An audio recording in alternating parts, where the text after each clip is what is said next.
Is Ethiopia tightening the noose around a neighboring country? Why is Ethiopia indirectly pressurizing a neighboring country? Which other countries are supporting Ethiopia? Does Ethiopia want to exploit a conflict in a neighboring country to establish a sustainable long term source of income? All that in this video. Questions I raised, I have answers to these questions in this video. Uh, it seems, viewers, that Ethiopian government of Prime Minister Abiy is tightening the noose. Perhaps the right idiom for the situation is this one. Ethiopian government is tightening the noose around a neighboring country. The neighboring country is not left with many options. It will have to negotiate with Ethiopia. War in Sudan erupted over 2 years ago. Sudanese military led by Abdul Fattah al-Burhan and rapid support forces led by Hamdan Dagalo have been fighting. Neighboring countries have been facing the consequences of this war. One of the neighboring countries which is suffering because of this war is South Sudan. There has been an influx of refugees from Sudan into South Sudan. Some South Sudanese were killed in Sudan, allegedly by Sudanese military. South Sudan protested, demanded international inquiry. Economically, too, South Sudan suffered a lot. South Sudan, we know, is in the process of transition. But transition could never succeed, and the period of transition led to more uncertainty, more economic hardship for the people of South Sudan. South Sudan has been relying on oil exports. Before the start of war, it has been exporting between 100,000 and 150,000 barrels of oil on daily basis through Sudan. South Sudan has been using Sudan's ports to export oil, and oil is the main source of revenue for South Sudan government. Despite the war in Sudan, export of oil from South Sudan through Sudan's ports continued. But now it seems that South Sudan is finding it difficult to continue its oil exports. If South Sudan cannot export oil through Sudan, it will have to use another country as a transit to reach a port. We know that UAE and Sudan's government are at the loggerheads. Both are leveling accusations against each other. UAE is definitely backing RSF. UAE has suspended shipping traffic to Sudan. Both have cut out diplomatic ties. Sudan lodged a complaint against the UAE. Now, the oil which South Sudan has been exporting, it was carried in Sudan's oil tankers.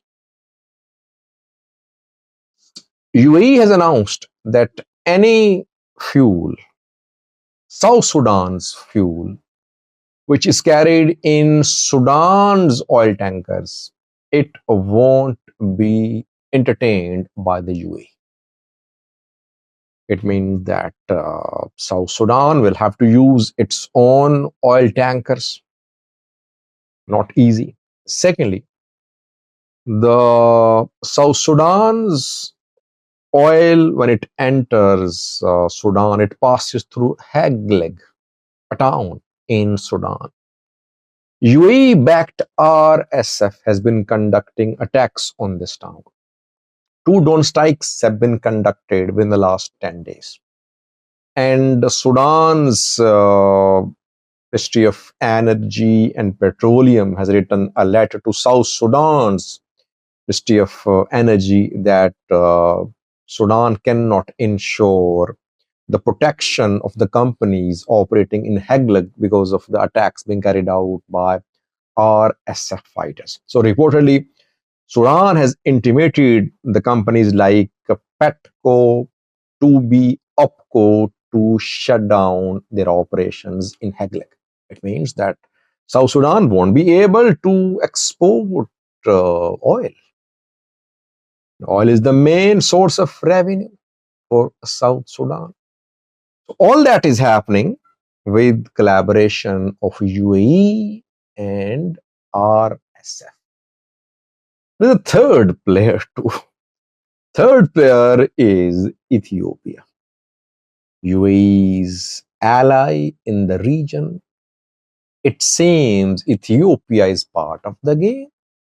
RSF, UAE, Ethiopia jointly exerting pressure on South Sudan. Why?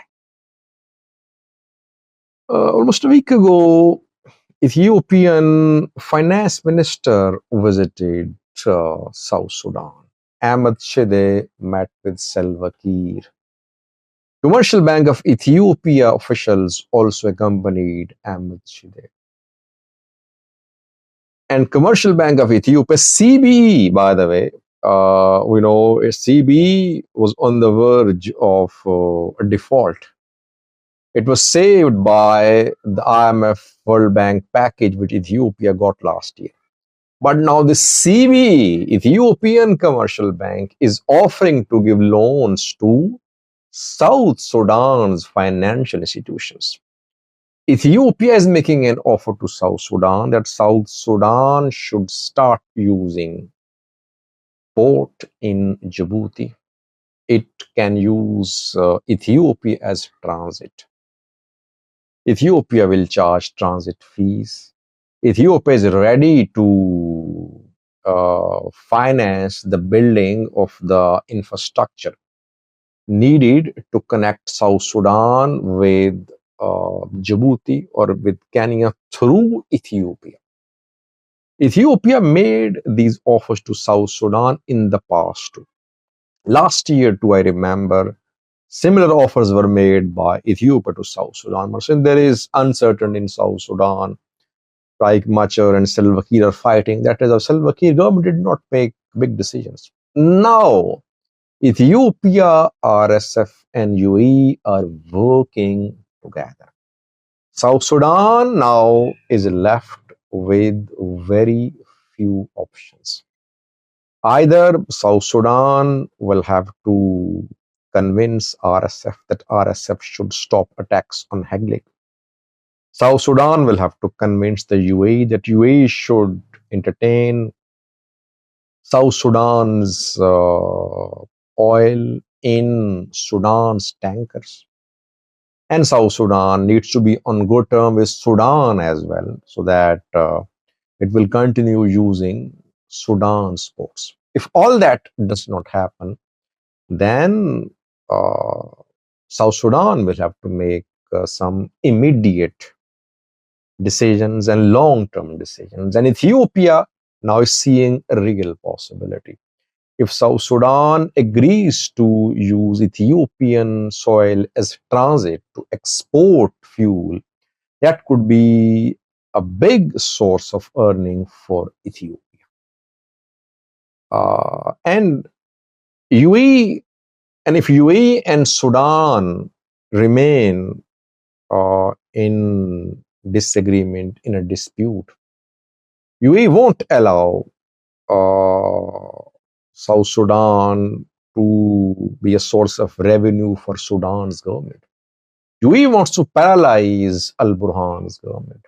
That is why UAE is backing RSF's attacks on Heglig. UAE is refusing to entertain South Sudan's fuel in Sudanese oil tankers. Ethiopia trying to be a beneficiary of the conflict in Sudan. Everyone is trying to benefit from this conflict. Eritrea is doing the same too. Eritrea training fighters aligned with Sudanese military. Obviously, when you train fighters, you are paid. Eritrea reportedly hosting Sudan's planes, military planes. Eritrea has been providing even supplies to Sudan's fighters. All that is not free. And secondly, Eritrean airspace is also being used because of conflict in Sudan. Aviation companies are using Eritrean space more than they were using before the start of Sudanese war. Everyone in the region is trying to benefit from the conflict in South Sudan. Will South Sudan agree and sign a long-term strategic partnership agreement with Ethiopia to use Ethiopia as a transit to export its petroleum products on a daily basis? 100,000 to 150,000 barrels South Sudan used to transport and export before the start of war. If all that supply passes through Ethiopia, Ethiopia could earn millions of US dollars in transit fees. Thanks for watching.